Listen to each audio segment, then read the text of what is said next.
సుమారుగా 2 రోజుల పాటు జైల్లో గడిపిన పల్లవి ప్రశాంత్ని బెయిల్ మీద బయటకు తీసుకురావడం కోసం ఆయన స్నేహితులు చాలా కష్టపడ్డారు. ముఖ్యంగా సీజన్లో వైల్డ్ కార్డ్ ఎంట్రీ ద్వారా వచ్చిన భోలే షవాలి పల్లవి ప్రశాంత్ మీద ఎంత ప్రేమ చూపించేవాడో మనందరికీ తెలిసిందే. హౌస్లో కొనసాగటానికి స్పై బ్యాచ్ ఓట్ల కోసం భోలే అలా చేశాడేమో అని అందరూ అప్పట్లో అనుకున్నారు. కానీ బయటకు వచ్చిన తర్వాత కూడా ఆయన ప్రశాంత్పై అదే అభిమానాన్ని చూపించాడు. తన పలుకుబడిని ఉపయోగించి తనకు తెలిసిన టాప్ లాయర్స్ అందరినీ పిలిపించాడు. సుమారుగా 50 మంది లాయర్స్ ప్రశాంత్ బెయిల్ కోసం పనిచేయడానికి ముందుకొచ్చినట్లుగా సమాచారం.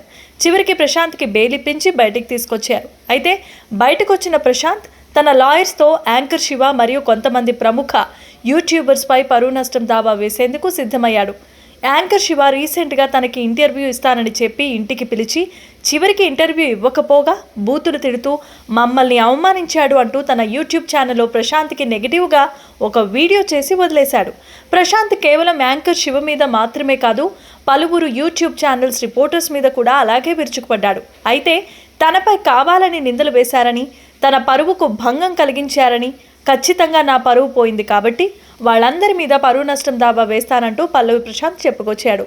ఈ వివాదం ఎక్కడి దాకా వెళ్ళి ఆగుతుందో చూడాలి. ప్రశాంత్ ప్రస్తుతం జైలు నుండి విడుదలై నిన్న సాయంత్రమే ఆయన ఇంటికి వెళ్ళిపోయాడు. ప్రతి ఆదివారం ఆయన పోలీస్ స్టేషన్కి వచ్చి ఖచ్చితంగా సంతకం చేయాలి. ఏదో గెలిచిన ఉత్సాహంలో చేసిన పనికి ప్రశాంత్ని ఒక క్రిమినల్ లాగా ట్రీట్ చేయడం అసలు ఏమాత్రం బాగోలేదని ఆయన అభిమానులు సోషల్ మీడియాలో నిరసన వ్యక్తం చేస్తున్నారు.